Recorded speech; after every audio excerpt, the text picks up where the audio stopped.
Hola, mi querida comunidad de Silvia Salud Inteligente. ¿Cómo están? Shabbat Shalom. Otra vez se pasó la semana volando y nos encontramos de nuevo para estudiar juntos la porción de la Torá que corresponde a este Shabbat.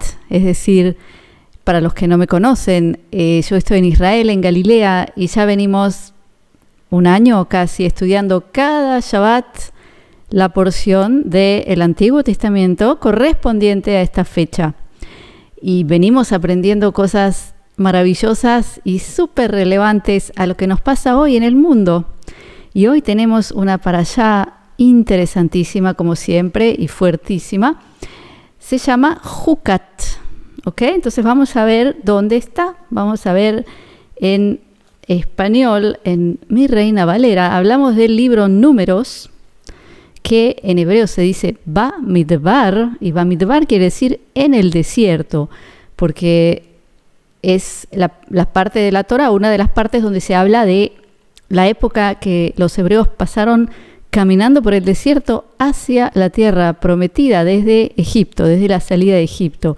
Y hoy tenemos a la parashá, la porción, parashá quiere decir evento, pero se traduce en español, se dice porción de la Torá. Y estamos en el capítulo 19 y en la traducción en español no aparece el nombre de la parashá, cuando nosotros ya sabemos, porque yo siempre se los cuento, que es muy importante el nombre de la parashá. Siempre en hebreo, en la versión hebrea aparece indicado claramente, porque el nombre de la parashá tiene mucha fuerza y nos da siempre pistas sobre lo importante que hay que entender de esa porción. Y en el español a veces lo indican y a veces no. Entonces aquí no lo indican en la Reina Valera. Y estamos en Números 19 y les leo cómo comienza. Dice: Y Jehová habló a Moisés y a Aarón diciendo: Esta es la ordenanza de la ley que Jehová ha prescrito diciendo: Di a los hijos de Israel que traigan una vaca bermeja perfecta, en la cual no haya falta, sobre la cual no se haya puesto yugo. Bueno, primero quiero contarles que en esta parashá hay muchísimos temas que se tocan dentro de esta parashá, importantísimos, y yo he elegido un tema específico que a veces pasa medio desapercibido, porque al lado de eso hay cosas muy fuertes también, entonces a veces no se pone el foco en eso, pero yo quiero tratarlo porque creo que es muy importante para nosotros el día de hoy.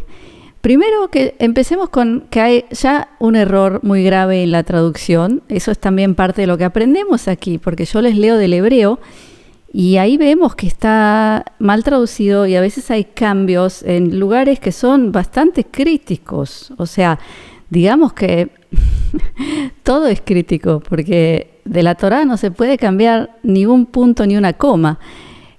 Por supuesto que cuando traducimos no hay más remedio que cambiar, pero el cambiar significado de palabras ya eso es un poquito más serio, yo creo. Entonces vamos a leer en hebreo y yo les voy a explicar primero dónde está el grave error. Empiezo en Jucat Yutet.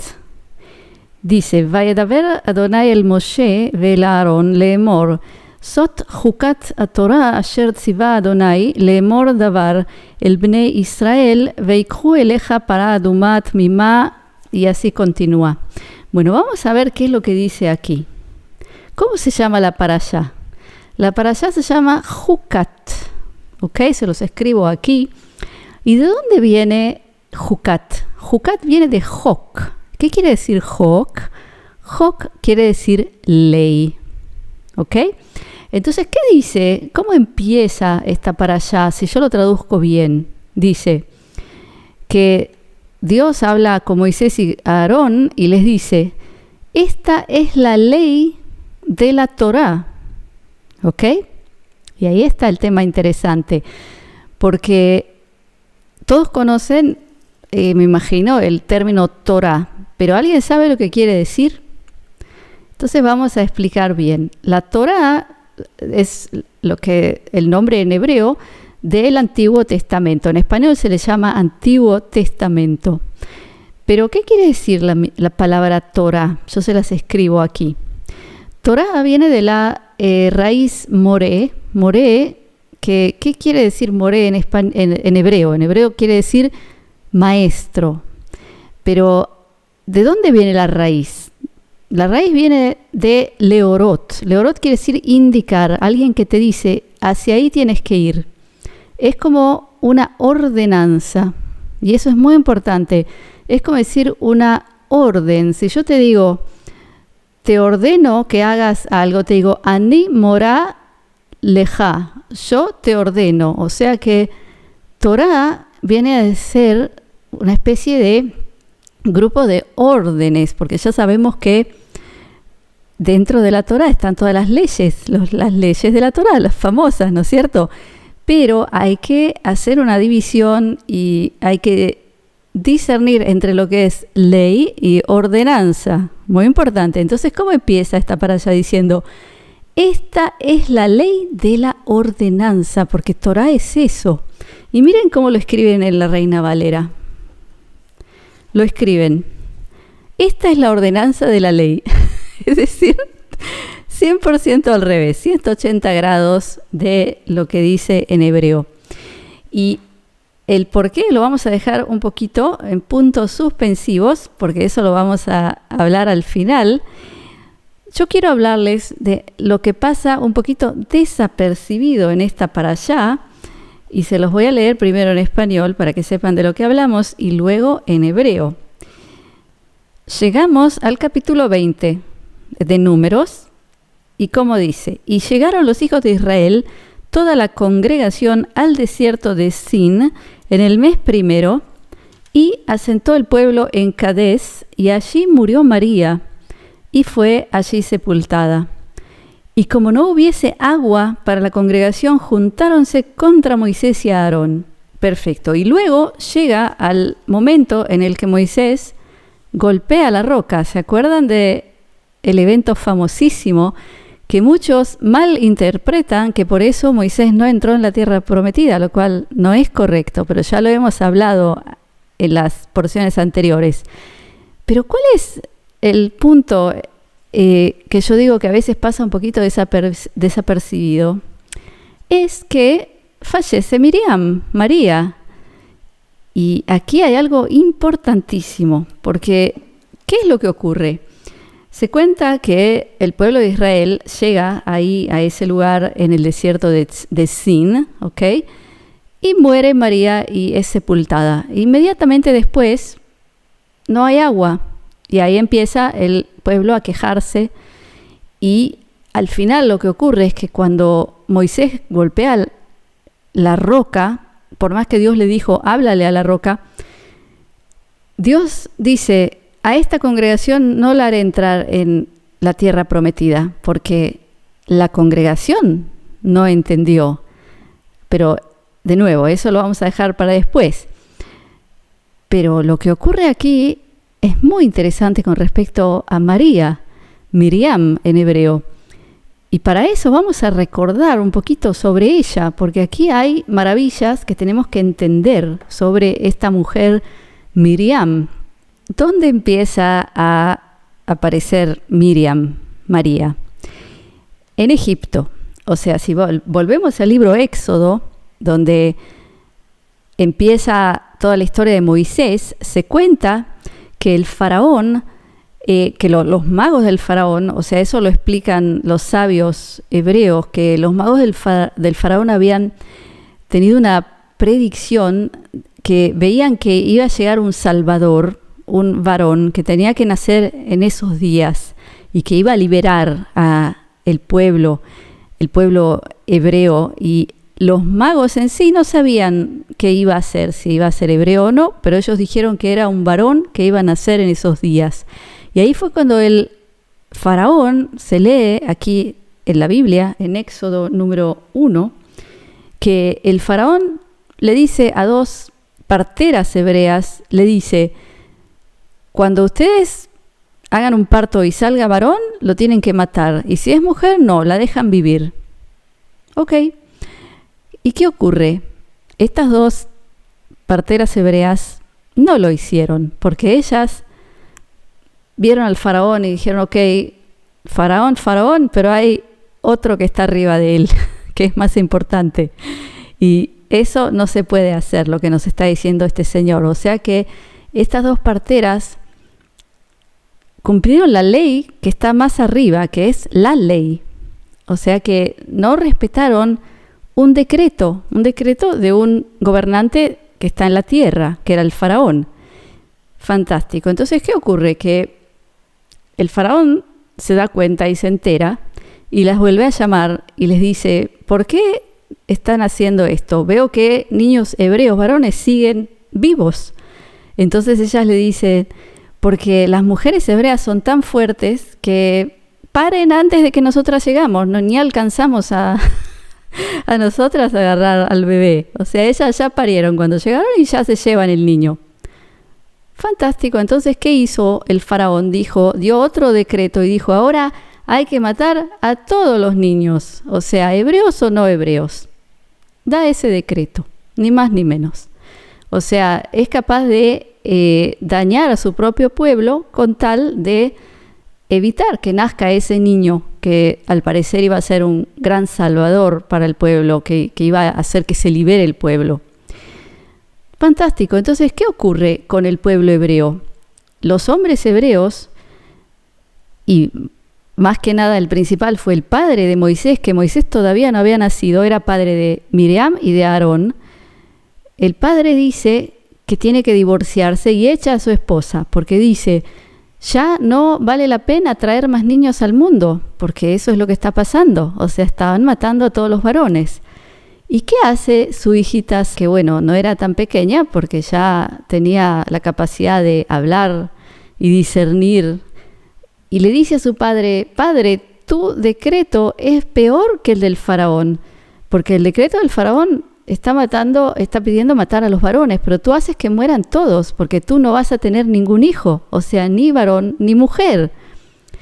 Y para la sorpresa de nosotros hoy, y para la suerte de nosotros, él la escuchó. Imagínense qué cosa tan grande, qué grandeza de ella, para empezar, y de él, porque era una sociedad muy patriarcal, donde el hombre era el que mandaba, el que decidía, ni su esposa ni nada. Entonces, ¿qué iba a decidir una hija? O sea, que venga la hija y discuta el decreto de su padre, fue algo que fue realmente una revolución.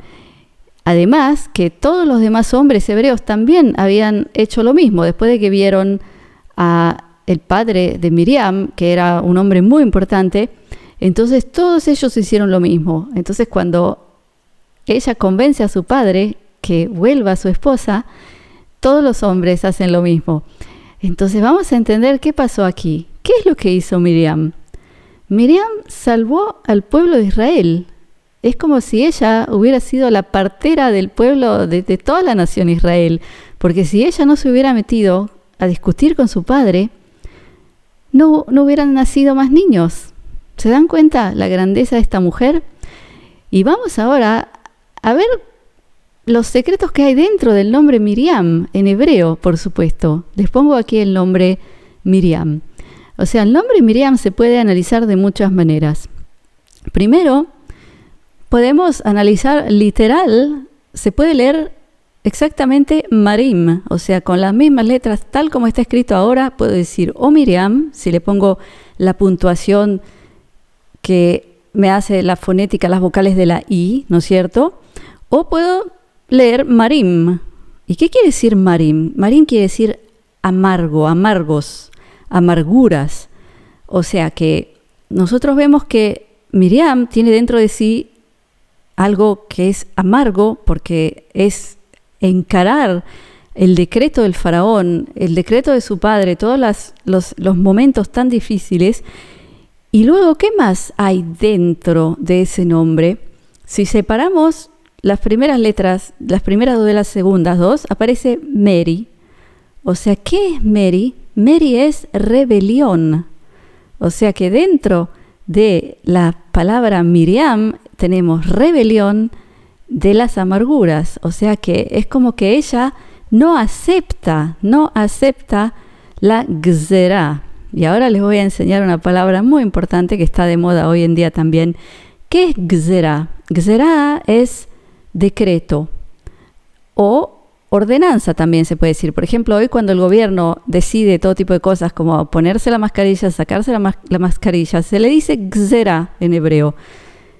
¿Y cómo se dice un destino oscuro o malo? Se dice roa gzera, o sea, que viene a ser un decreto oscuro, negro, representa de forma metafórica un destino muy, muy oscuro. Entonces, Miriam, ella es como que se rebela contra el Roa Gzera, el destino malo. Y ahí vamos a volver hacia atrás a lo que hablamos de esta para allá, que es Jucat, que quiere decir la ley que está arriba de las ordenanzas. Es decir, siempre recordar la ética divina, o sea, lo que está bien y lo que está mal, y no necesariamente escuchar a ciegas y cumplir a ciegas un capricho de un gobernante temporal, que no necesariamente es algo ético, ¿no es cierto? Y ahora fíjense lo que hizo esta gran mujer, Miriam. Miriam, primero, que discute con su padre, y gracias a eso nace Moisés, porque luego de que vuelve la esposa, porque su padre escuchó, ahí nace Moisés. ¿Y qué ocurre? Supuestamente tenían que deshacerse de él porque era un varón, ¿no es cierto? Entonces lo que hace la madre es ponerlo en una canasta y lo tira al río Nilo. Miriam parece en la Torá que ella lo ve de lejos y ella ya planea qué va a hacer. O sea, ella no se queda, no acepta Roa Gzera, no acepta el destino malo. Ella se levanta y va a la princesa egipcia que lo encuentra. ¿Y qué hace? Miriam le dice, ¿quiere usted que yo me ocupe de que lo cuide? Yo le consigo una nodriza. O sea, ella era muy inteligente porque ella no dijo, démelo que se lo devuelvo a su madre. No, porque eso sería muy grave. Ella le pregunta a la princesa, ¿le gustaría que yo me ocupe de que lo críe a alguien? Y la princesa dice, sí, yo te lo voy a pagar. Llévalo y que me lo críen. ¿Y qué hace? Ella se lo lleva a los padres reales, a sus padres. Entonces Moisés crece de pequeñito, de bebé, lo amamanta a su madre. Miren la maravilla que hizo Miriam. O sea, otra vez se mete ella y decide algo por su cuenta y logra hacer que Moisés crezca en su familia y luego más adelante va a continuar en el palacio con la princesa egipcia y se va a convertir él en un príncipe. Bueno, ya sabemos cómo continúa esta historia. Pero ahora vamos a lo que pasa cuando ella fallece. Aquí vemos en la parashá, ni bien fallece, no hay más agua. Interesante, ¿no? ¿Y qué es lo que dice la Kabbalah sobre Miriam y el agua? Recordemos que el pueblo hebreo iba caminando por el desierto y caminó 40 años, por más que tenía que haber caminado mucho menos, pero ya conocemos la historia de que por muchos errores que hicieron, Dios se dio cuenta que no estaban listos y los hizo seguir caminando hasta 40 años. Y a pesar de todo, había agua. Hasta el momento que Miriam fallece, ellos tenían agua. Y lo que dice la Kabbalah es que el agua que tenían era por virtud de Miriam. O sea que su presencia energética, su virtud espiritual, es lo que hacía que siempre haya agua. Y cuando ella fallece, inmediatamente no hay más agua. Y ahora vamos a analizar un poquito más el nombre Miriam. ¿Cómo se le dice a Miriam? Se le llama Miriam a Neviá. Neviá quiere decir profeta. O sea que si es masculino se dice Naví y si es femenino se dice Neviá. Ahora, ustedes saben que todas estas palabras son muy antiguas, miles de años, y en muchos casos se analizan las palabras de idiomas antiguos también de acuerdo a su fonética, no solo de acuerdo a cómo está escrita cada letra. Sobre todo que en hebreo tenemos a veces una A que se puede decir A veces se puede decir Ja, a veces se puede decir A, o sea que la misma fonética más o menos, pero cambia el significado. Entonces, ¿cómo se escribe profeta? Yo se los pongo aquí, femenino neviá. Y ahora, ¿qué otra palabra hay que es casi idéntica? Es la palabra neviá. Se las pongo aquí, que lo único que cambia es, en vez de ser alef, es ain. O sea, una es neviá y la otra es neviá. ¿Saben lo que quiere decir neviá? Quiere decir manantial o fuente. O sea que un lugar de donde sale agua, digamos de una roca, de un manantial, en un campo, se le dice neviat maim. Así que se dan cuenta que qué belleza, que Miriam Aneviá no es solo la profeta, es la fuente de aguas. Y por último, quiero otra vez hacer un análisis más sobre el nombre de Miriam para ver la esencia que se esconde dentro de el nombre de esta maravillosa mujer. Podemos leer de nuevo. Ya saben que en hebreo tenemos los puntitos que van debajo de las consonantes que nos dicen cuál es la vocal. Pero cuando nosotros vemos las letras son todas consonantes en general. Entonces Miriam, ahí otra vez lo vemos, lo podemos decir así, podemos decir Miriam o podemos decir Merim. ¿Qué quiere decir Merim? Quiere decir eleva. Es decir que Miriam tenía la capacidad de elevar cada situación de un estado quizás negativo, oscuro, roa gzera, o sea, una ordenanza negativa, algo que tenía que terminar mal. Ella lo elevaba a algo bueno. O sea que vemos como gracias a ella nace Moisés. No solo que nace Moisés, sino que nacen niños en el pueblo hebreo, porque cuando su padre reaccionó echando a su mujer y todos los otros hombres hicieron lo mismo, ahí se acababan los niños, se acababa el pueblo de Israel. Entonces miren lo que hizo esta mujer. Así que yo quería traerles esto y hablar de ella, porque hoy en día, o siempre en la historia, las mujeres tenemos roles en la sociedad que a veces parecen no muy importantes, pero son importantísimos, pueden cambiar la historia. O sea, ni que hablar de madres, pero por ejemplo, maestras de escuela, enfermeras. ¿Cuántos roles clave hay para la mujer que ella también tiene que discernir y decir, esto está bien o esto está mal? O sea, no importa la gzerá, la ordenanza que está debajo de la ley, porque la ley es la ética pura de Dios, es lo que nosotros sabemos, que eso está bien y eso está mal, no importa lo que me diga un gobernante de turno. Y una decisión correcta de una mujer puede cambiar la historia de la humanidad, ni más ni menos. Entonces no lo tomemos de forma ligera. Pensemos más, antes de hacer, no hacer de forma automática como un robot, solo porque a alguien se le ocurrió hacer una ordenanza. Así que bueno, mi querida comunidad, eso es lo que les quería compartir hoy.